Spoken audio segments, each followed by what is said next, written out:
welcome to All Things Green. I'm Shelby, here with my co-host Anton to discuss a variety of topics from across the sustainability universe. Anton, how are you today? I'm doing well. How are you, Shelby? I'm a little sunburned. I spent a lot of time in the sun over the weekend, which was lovely, but now I have to wear t-shirts to cover my very red shoulders, so you'll never know. Is it like a peeling kind, or is it just really painful, or what stage are we at? Right now, it's just painful. Okay. But it got me thinking, first of all, I should have worn sunscreen. I'm a public health professional. I should have known better. There were some extenuating circumstances. But it reminded me of, have you ever heard of Reef safe sunscreen? No. So one time I went to Mexico with my family and we went scuba diving. No, not scuba diving. That requires a license. I went snorkeling. And we did that in the cenotes, and we also did it just in the ocean. And before we got in the water, our guides made us go take showers because they said that we needed to get the sunscreen off our bodies. Oh, really? To which my instinct was, excuse me, I am extremely pale. I need sunscreen. But actually, it was because a lot of sunscreens, especially produced in the U.S., are not safe for sea life. Oh, and they have like something in it that kills the reefs? Exactly. And so they made us put on a special sunscreen that was safe to swim in, safe for the environment. We're safe to swim in regular sunscreen. But it made me think about it. And so now anytime I go to the store, you can actually see more and more common sunscreens will label themselves reef safe. So you can get something that you don't have to worry about impacting the environment in the same way as a traditional sunscreen. That's really interesting. I want to take care of Lake Erie. I wonder if maybe the reef safe is even just better for the environment in general. Something I'd like to research more, maybe. Yeah, maybe we could do a full-on segment about it and do more education. But I just wanted to bring it up because I know that I need to go buy some sunscreen for the summer, and I'm going to look for something with that reef safe seal. Yeah, that's good. That's good. Yeah. I care about the fish and the reefs, which is important because today we're going to talk about animals. I'm so excited to get into it. All about aminals. Will you tell me before we get started what your favorite animal is? Ooh, it used to be like silverback gorilla, or well, I guess silverbacks are just like the males, but yeah, probably just gorillas in general. I think that's good. I think they're like, really smart and like just powerful animals. I can see that for you. Can't really beat smart and powerful. That's like what people say about you. Yeah, no. They don't say that about me. I'm not going to tell you my favorite animal yet because we're going to get into it later. But could we spoil it? Could we start with sea turtles? Yeah.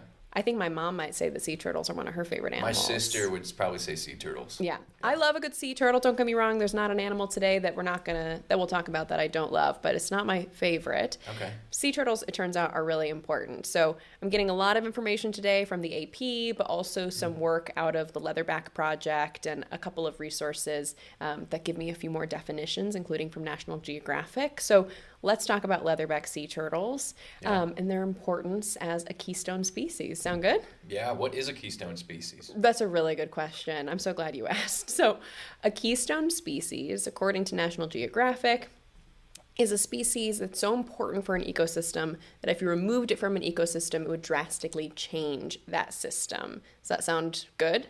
Yeah. We talk a lot in previous conversations that we've had about removing one piece of the system and how it affects the rest of the system. Yeah. We could be talking about housing, society, but we talk about it specifically in terms of animals a lot. Yeah, the ecosystem. Yeah, we talked about salmon and their relationship with water and bears and people and everything. So a keystone species is any species where if you remove it, creates this drastic change, and they can be any kind of animal. It's often a predator, which makes sense because a predator at the top of the food chain.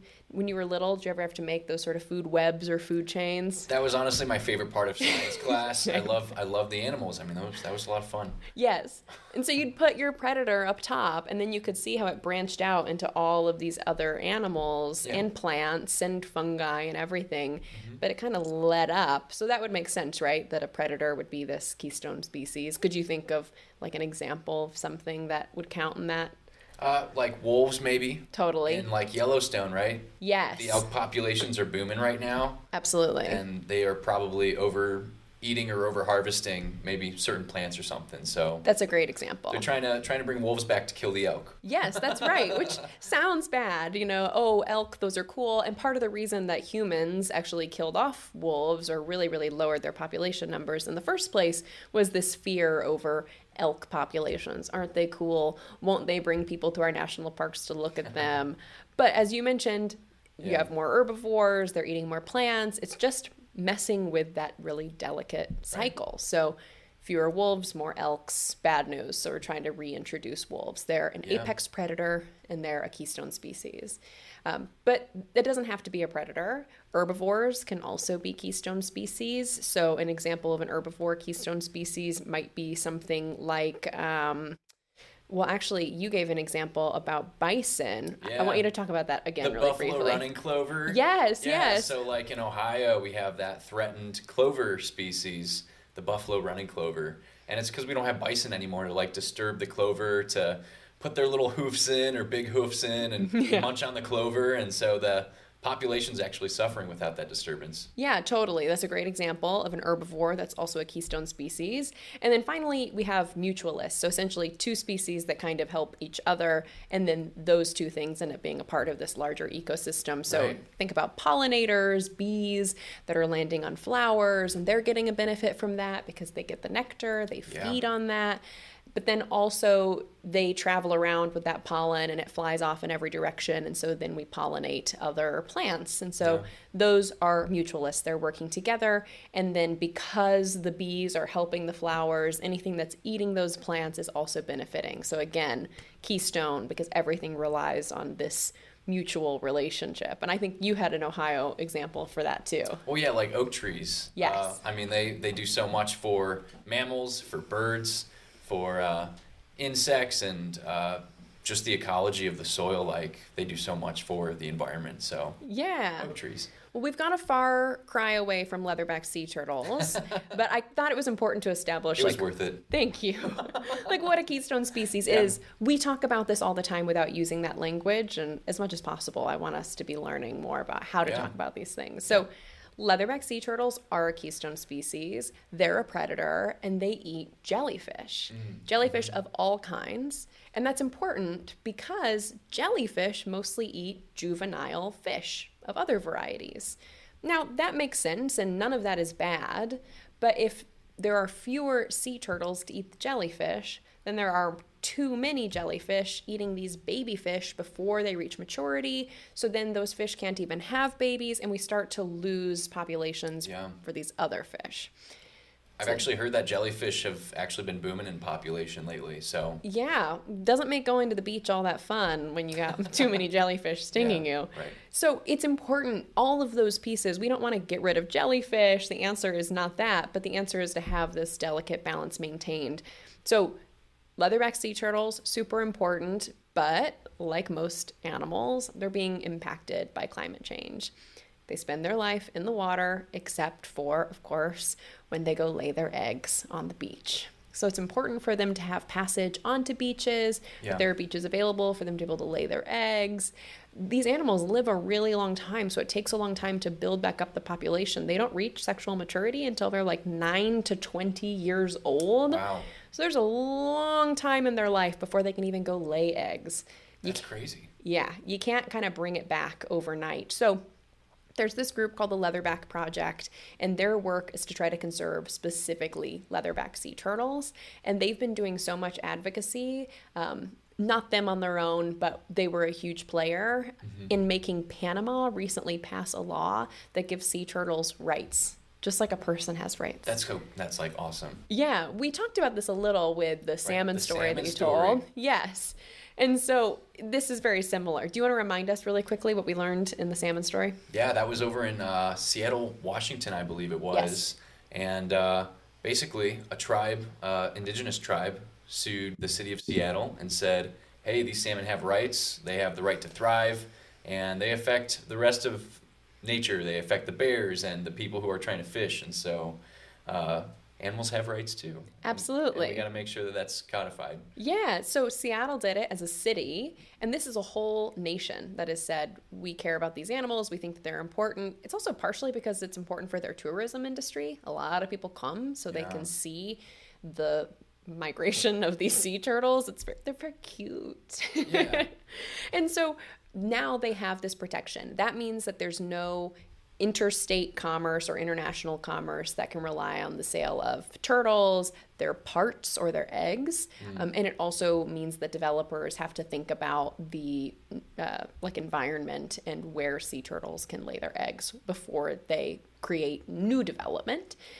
Still kind of working on the enforcement. This is really new, but I think it's a really good step in the right direction. That's an awesome step. I love the idea of making sure that developers are being mindful of like those spots where animals maybe migrate to or nest, or that's all important. That hits close to home for me. Yeah, it's just one more push forward in the right to nature movement. Yeah. Rights of nature, I should say. So we covered a creature of the water. You want to move on to creatures of the air? Yeah, just like Avatar. Oh, great. Yeah. Except without the fire. Not today. No, we'll talk about fire another time. But yeah, the Center for Biological Diversity actually talked a little bit about how monarch populations are dropping. They actually decreased 22% in population since last year. I like butterflies. Yeah. Did you ever like raise monarchs or anything like that in your classroom as a kid? I did, yeah. When I was in second grade, we had this classroom project where we all raised butterflies together. So they started as little caterpillars, and they made their little chrysalis, and then they all turned into butterflies, except for one. It was a little traumatic. It never came out of its chrysalis. Yeah. I still remember her. Well, you want to know what's more traumatic? Yeah. Not getting to raise butterflies in the first place. So. I'm sorry. I had that privilege as a child to be able to raise butterflies. Yeah, butterfly privilege. Well, anyways, hopping back into it. Monarchs are continuing to be highly vulnerable to extinction, and that's for a number of reasons. That's like pesticides, climate change, habitat destruction, even just like getting killed on like highways and stuff as they're migrating. Very sad, right? Yeah. Can you just imagine a splatted monarch on your windshield? Oh, That'd be that's horrible. the worst. I know, that is the worst.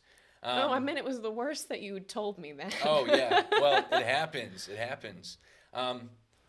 What I would normally tell people before reading this article by the Center for Biological Diversity is go plant your milkweed. We need more habitat connection, and we should still do that. This organization is actually arguing, though, that we need to take some more drastic measures in ensuring that their habitat is protected. Maybe these big fields for milkweed or their winter spots down in Mexico need to have higher protections. Otherwise, even if we're planting our milkweed, we're not going to be making a substantial difference in the butterfly population. Isn't that sad? It's really sad. And is that, you talked about monarchs, is that just monarchs, or are we not going to see all sorts of different species of butterflies thriving? Well, there are actually a few other endangered species of butterfly in Ohio. Luckily, these three butterflies, they all kind of use the same host plant. And to give you a little scoop on what host plants are, these are like the exclusive plants that butterflies will lay their eggs on. So people already know milkweed. Milkweed's super popular. Monarchs need milkweed to reproduce. There is actually a flower called wild blue lupine, and it kind of grows in like the Toledo area.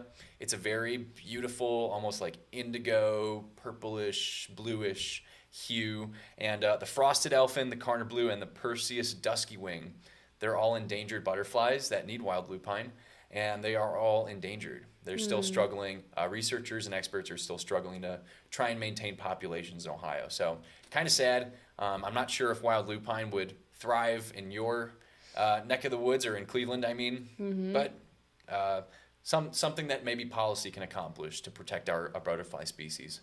Yeah, and so right now, I think you told me that butterflies are endangered. Is that an official, like, legally endangered, or just we know that they're declining? We know that they're declining. Some butterflies are declared endangered by states.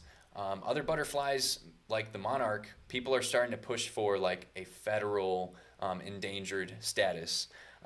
So the U.S. Fish and Wildlife Service, they actually have till 2024 to make a final listing determination for monarch butterflies, if they're going to be considered endangered or not. And so what I would say is, I wonder if there's like some type of action item that we can give our viewers or listeners.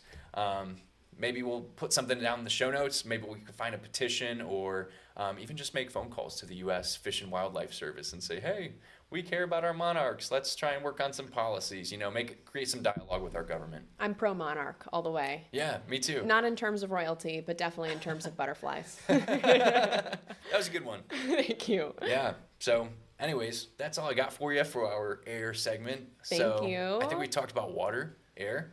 Are we going down to Earth now? We are. And I'm going to be totally honest. This section is so selfish of me because I mostly just wanted to talk about my favorite animal and make a bunch of people listen to it. Are you okay with that? I mean, I subject you to the pawpaw talk pretty much every episode, so I think it's only fair. True. We'll get back to pawpaws. I love chipmunks. I love squirrels of all kinds. And I want to be really clear at the beginning that a chipmunk is a squirrel. Yeah. It's a ground squirrel to be exact, as are prairie dogs and groundhogs. They're all part of that squirrel family. Linking in the show notes a whole book called Squirrels of the World that I got as a gift that I just love. There are so many squirrels that you would never know are actual squirrels. But I'm interested specifically in chipmunks today because they are relevant in the conversation around climate change. And that's because they hibernate. And so hibernating animals are being impacted by climate change. Yeah. I think to understand this, we have to talk about the fact that there are two different kinds of hibernators. There are facultative hibernators and obligatory hibernators. So facultative hibernators are responding to environmental cues that tell them when it's time to go to sleep and when it's time to wake up. Okay. That could be things like snow, that could be temperature, sunshine, even their own hunger cues. Okay. And a chipmunk would count in that facultative category. Yeah. There are also obligatory animals, obligatory hibernators, and those are animals that are going to go hibernate and come back regardless of any of those environmental cues. So rain or shine, their date hits and they're going to sleep. So I'm sure there are things to worry about in those obligatory hibernators in the sense that the world is all connected. And yeah.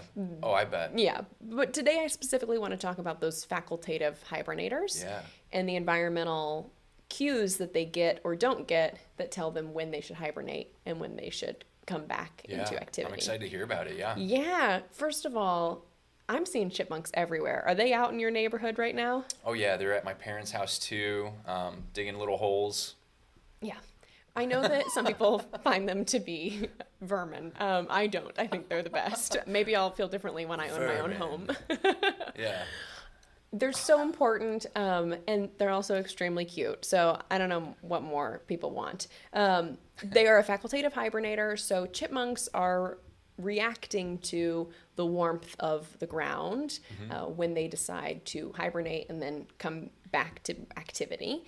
And they are being greatly impacted by the change of weather and season and snow, etc.